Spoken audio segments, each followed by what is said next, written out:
Question क्या कहता है, in a car race on straight road car A takes a time T less than car B. तो car A क्या करता है, टाइम टी कम लेता है कार बी के कंपेयर में at the finish end passes finishing point with velocity V more than that of car B. ठीक है, सो हम क्वेश्चन समझते हैं। मान लीजिए कि ये दोनों का स्टार्टिंग पॉइंट है, यहां से दोनों स्टार्ट करते हैं और ये दोनों का फिनिशिंग पॉइंट है, यहां पे दोनों फिनिश करते हैं।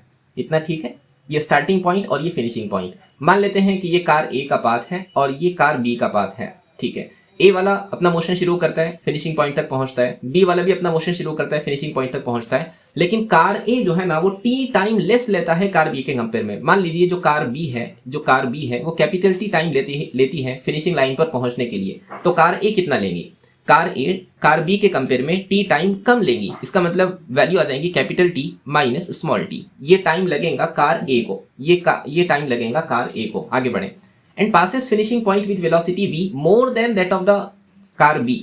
तो कार बी मान लेते हैं फिनिशिंग पॉइंट पर vb वेलोसिटी से पहुंची और कार ए va वेलोसिटी से पहुंची। तो पहली इक्वेशन हमको मिलेगी final velocity of car A कितना है, जितनी भी कार बी की वेलोसिटी थी उससे कितनी ज्यादा, उससे v अमाउंट से ज्यादा।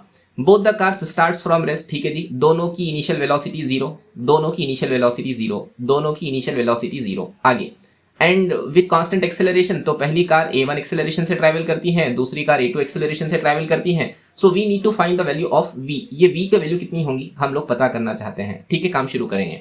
अच्छा, अगर हम कार b के लिए क्वेश्चन सॉल्व करें तो कार b के लिए इक्वेशन लिखी जा सकती है v is equal to u plus at, है ना, u plus at। Car b की final velocity vb, car b की initial velocity zero, car b का एक्सेलरेशन a2 और टाइम कितना लगा कैपिटल t।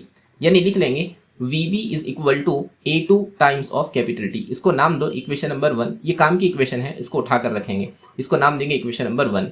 आगे आते हैं, इसके बाद वाली चीज हम सेम पोर्शन सॉल्व करने वाले हैं कार A के लिए। इक्वेशन क्या होंगी, v is equal to u plus at, v is equal to u plus at, बराबर है ना। Final velocity of car A is equal to initial velocity of car A zero, acceleration car A के लिए a1 और time कितना लगा उसको capital T minus small t। यानी हमको पता चला final velocity of car A is equal to a1 times of capital T minus a1 times of small t। ठीक है, ये इक्वेशन भी काम की है, इसको हम उठाकर रखेंगे, इसको नाम देंगे इक्वेशन नंबर 2। ये है इक्वेशन नंबर 2। और आगे बढ़े, हमको गिवन इक्वेशन क्वेश्चन के अंदर दी हुई है VA is equal to VB plus V, VB plus V।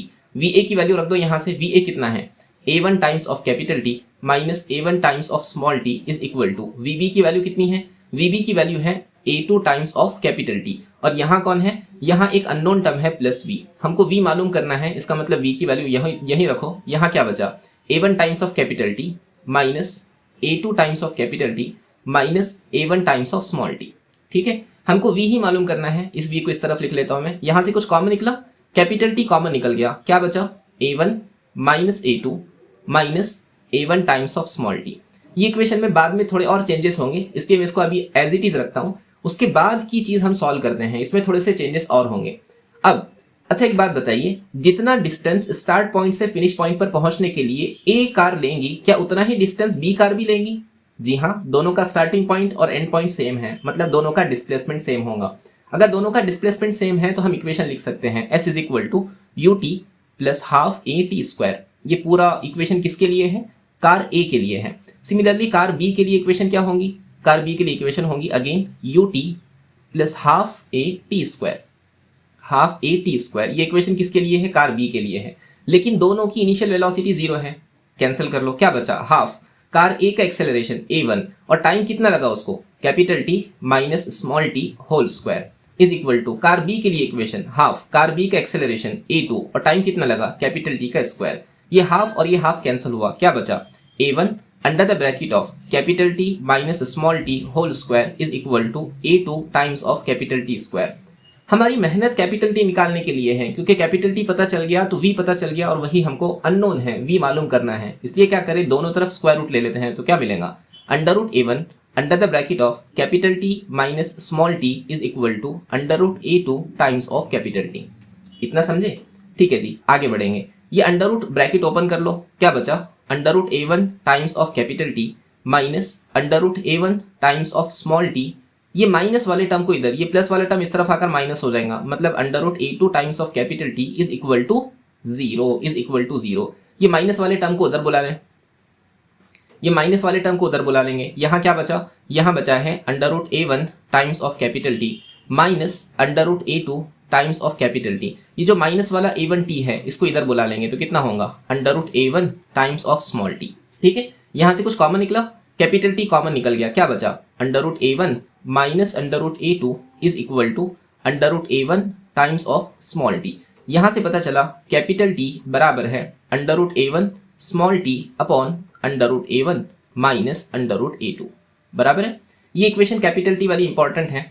ये इक्वेशन के थ्रू हम पूरा आंसर निकाल सकते हैं। हमको यहाँ कैपिटल T ही अननोन था, ये कैपिटल T की वैल्यू को यहाँ उठाकर रख लेंगे, लेकिन कैंसिलेशन के लिए मैं यहाँ थोड़े से चेंजेस कर रहा हूँ। चेंजेस क्या कर रहा हूँ, ये v इज इक्वल टू ये कैपिटल T हमने अभी कैलकुलेट किया उसको उठाकर यहाँ रखना है, लेकिन ये जो A1 है ना, इस A1 को हम लिख लेंगे अंडर रूट A1 का स्क्वायर माइनस A2 को लिख लेंगे अंडर रूट A2 का स्क्वायर, यहाँ पहले से ही है minus A1 times of small t।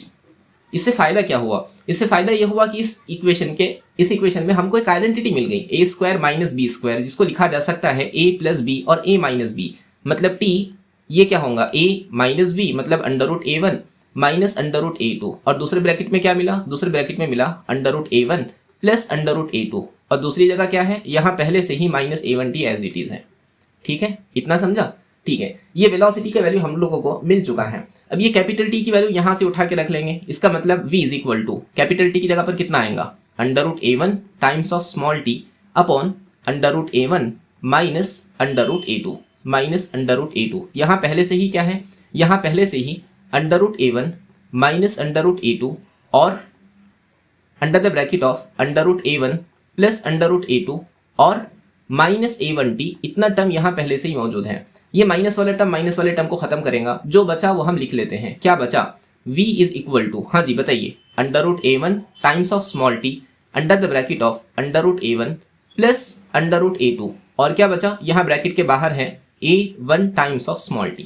ये अंडर रूट A1t से ब्रैकेट ओपन कर लो, under root A1 into under root A1 कितना होगा A1 स्मॉल t प्लस ये अंडर रूट A1 और अंडर रूट A2 ये कॉमन स्क्वायर रूट में आ जाएगा A1 A2 और t स्क्वायर रूट के बाहर, और यहाँ पहले से ही क्या है A1 times of small t, ये दोनों खत्म होंगे, मतलब वेलोसिटी कितनी मिली, वेलोसिटी मिली अंडर रूट A1 A2 और ब्रैकेट के बाहर स्मॉल t, और एक बार लिख लेता हूँ v is equal to under root A1 A2 times of small t।